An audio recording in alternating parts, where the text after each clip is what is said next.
आज मैं आप लोगों को न्यूट्रिशन के बारे में बताएंगे कि न्यूट्रिशन क्या होता है। न्यूट्रिशन को हम पोषक तत्व भी कहते हैं और आहार भी कहते हैं। आहार यानी कि diet.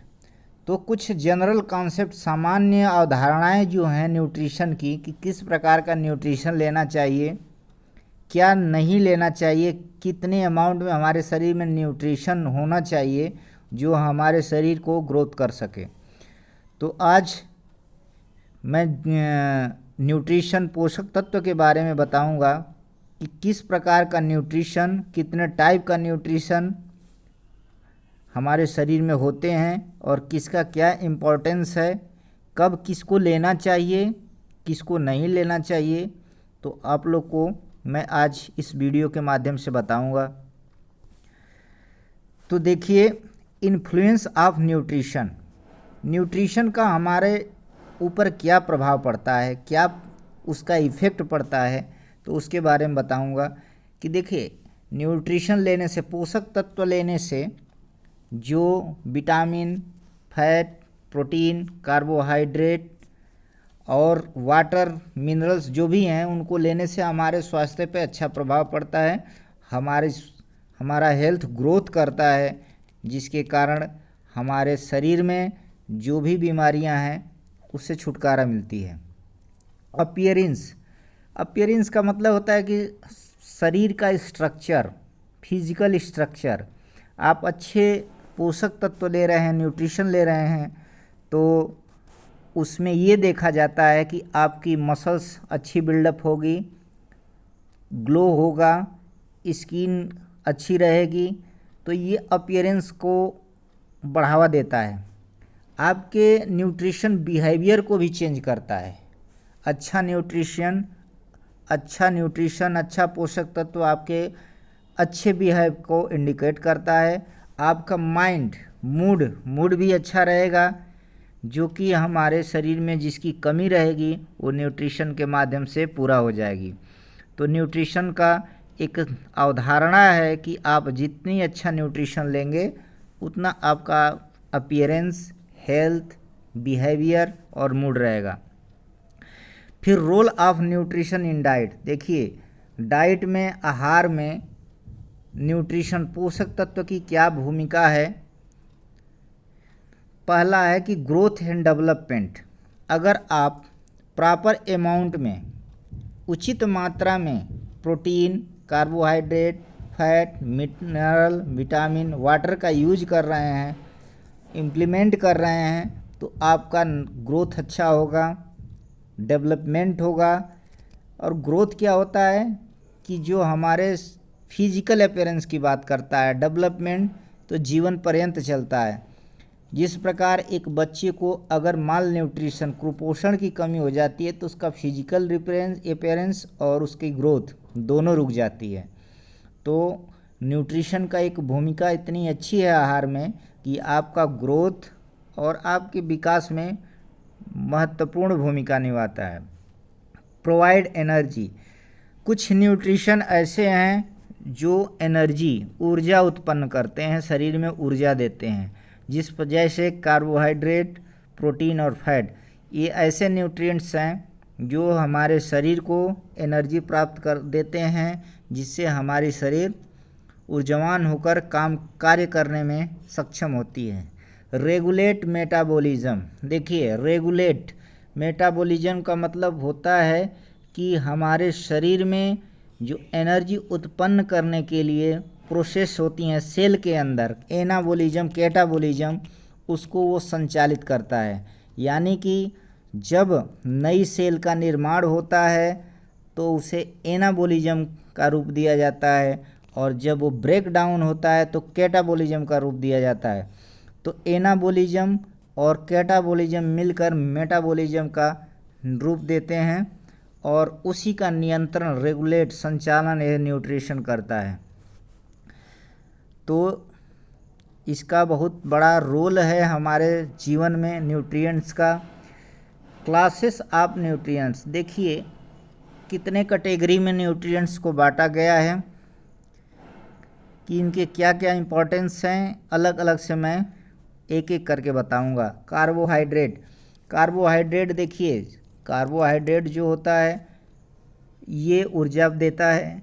Protein, fat, vitamin, mineral और वाटर, मिनरल और वाटर, ये 6 क्लास में इसको डिवाइड किया गया है। हमारे न्यूट्रिएंट्स को जो शरीर को ऊर्जा प्रदान करते हैं, जिसमें 3 विटामिन, मिनरल और वाटर एनर्जी नहीं देते हैं। बाकी कार्बोहाइड्रेट, प्रोटीन, फैट एनर्जी देने का काम करते हैं। कैलोरी कंटेंट ऑफ फूड, अब देखिए कि इन न्यूट्रिएंट्स में कितनी कैलोरी ऊर्जा प्राप्त होती है। तो अगर आप 1 ग्राम कार्बोहाइड्रेट का सेवन करते हैं तो 4 कैलोरी ऊर्जा आपको मिलती है। 4 कैलोरी ऊर्जा, 4 कैलोरी ऊर्जा, 4 कैलोरी ऊर्जा 1 ग्राम कार्बोहाइड्रेट खाते हैं तो मिलती है। प्रोटीन में भी 1 ग्राम प्रोटीन में 4 कैलोरी ऊर्जा मिलती है। फैट है, सबसे ज़्यादा फैट यानी वसा में जो तेलीय चीज़ें होती हैं उसको खाते हैं तो 1 ग्राम फैट में 9 कैलोरी ऊर्जा मिलती है। उसी तरह एल्कोहल 1 ग्राम एल्कोहल में 7 कैलोरी ऊर्जा मिलती है। तो टाइप्स ऑफ कार्बोहाइड्रेट देखिए, अब जो कार्बोहाइड्रेट है उसको कितने भागों में बांटा गया है, कितनी कैटेगरी में बांटा गया है। तो कार्बोहाइड्रेट को 2 भागों में बांटा गया है। एक हो गया सिंपल और एक हो गया कॉम्प्लेक्स। सिंपल कार्बोहाइड्रेट वो कार्बोहाइड्रेट हैं जिसको खाने से, लेने से हमें तुरंत एनर्जी मिलती है, क्विक एनर्जी मिलती है। और कॉम्प्लेक्स कार्बोहाइड्रेट वे कार्बोहाइड्रेट हैं जिनको खाने से देर में एनर्जी मिलती है और देर तक रहती है। तो सिंपल के अंदर देखिए पॉप होता है, कैंडी होती है, मिठाइयाँ होती हैं, फ्रूट होते हैं जो खाते ही एनर्जी देते हैं। इंडिविजुअल ग्लूकोज या फ्रुक्टोज मॉलिक्यूल्स, यानी कि जो फ्रुक्टोज होते हैं फल और ग्लूकोज के मॉलिक्यूल्स जो होते हैं वो भी हमें सिंपल कार्बोहाइड्रेट के अंतर्गत आते हैं। और उसको खाने से, जो हमें खाने से तुरंत एनर्जी देते हैं, उसको बोलते हैं सिंपल कार्बोहाइड्रेट। फिर कॉम्प्लेक्स कार्बोहाइड्रेट बता दिया कि खाने के बाद कुछ देर बाद ये एनर्जी देते हैं और देर तक देते रहते हैं। जैसे पास्ता हो गया, राइस चावल, ब्रेड, पोटैटो आलू हो गया। और चेन ऑफ ग्लूकोज मॉलिक्यूल्स, जितने भी ग्लूकोज के कण होते हैं, मॉलिक्यूल्स होते हैं, उनकी एक चेन। तो इस तरह से कार्बोहाइड्रेट को 2 भागों में बांटा जाता है, सिंपल और कॉम्प्लेक्स, जिसको सरल और जटिल बोलते हैं। फिर उसके बाद देखिए सिंपल कार्बोहाइड्रेट, ट्रेंड इन कार्बोहाइड्रेट कंजप्शन, जो आज के समय में ट्रेंड चल दिया है कार्बोहाइड्रेट कंजप्शन का, क्या है कि सिंपल 55% और कॉम्प्लेक्स 45%। 1980 में जो था सिंपल कार्बोहाइड्रेट 55% लेते थे लोग। उसके बाद 1950 में 50-50 हो गया। फिर 1910 में 65 कॉम्प्लेक्स लेते थे, 1935 में 35% सिंपल लेते थे। जैसे जैसे ईयर बढ़ता गया है वैसे वैसे लोग सिंपल कार्बोहाइड्रेट की तरफ ज़्यादा ट्रेंड कर रहे हैं और जटिल कार्बोहाइड्रेट की तरफ कम कर रहे हैं। तो इस तरह से कुछ सर्च हुए हैं। टाइप्स ऑफ प्रोटीन, अब देखिए प्रोटीन को कितने भागों में बांटा गया है। प्रोटीन को कितने भागों में बांटा गया है, तो sources of types of protein, कितने प्रकार के प्रोटीन हैं। सोर्सेस ऑफ प्रोटीन, प्रोटीन के स्रोत क्या हैं, प्रोटीन के स्रोत क्या हैं। तो प्रोटीन को बॉडी बिल्ड न्यूट्रिएंट्स भी बोलते हैं, क्योंकि प्रोटीन सेल का निर्माण करती है, हमारे सेल में सेल टिश्यू का निर्माण करती है, इसीलिए इसको बॉडी बिल्ड न्यूट्रिएंट्स बोलते हैं। और इसके कमी के कारण, प्रोटीन की कमी के कारण एक क्वाशिकोर नाम की बीमारी होती है। तो प्रोटीन हमारे शरीर के मसल्स के लिए बहुत ज़रूरी है। और यह कहाँ से प्राप्त होती है? देखिए, सोर्स ऑफ प्रोटीन का स्रोत क्या है? एनिमल। कंप्लीट यानी उसमें कंप्लीट पाई जाती है, जैसे मीट हो गया उसमें प्रोटीन पाई जाएगी। डेयरी प्रोडक्ट जो भी दूध से बनी जितने चीज़ें हैं उसमें भी प्रोटीन पाई जाती है। और दूसरा वेजिटेबल इनकम्प्लीट रहती है, जैसे बीन्स, जितने बीन्स वाली सब्जियां हैं, नट है और लिगमेंट्स है और ग्रेन अनाज, इन सब में प्रोटीन पाई जाती है। तो 1 ग्राम प्रोटीन में 4 कैलोरी ऊर्जा मिलती है। और प्रोटीन का काम शरीर को निर्माण करने का काम करती है प्रोटीन। फिर टाइप्स ऑफ एमिनो एसिड, देखिए जब प्रोटीन का पाचन होता है तो शरीर में एमिनो एसिड में कन्वर्ट होती है, अमीनो एसिड में कन्वर्ट होती है। तो कितने नॉन एसेंशियल एमिनो एसिड 14 होती हैं, can be made by body. जो अनावश्यक जो एमिनो एसिड होती हैं वो 14 होती हैं और शरीर में खुद बनती हैं। और एसेंशियल जो होती हैं, essential amino acid must be made by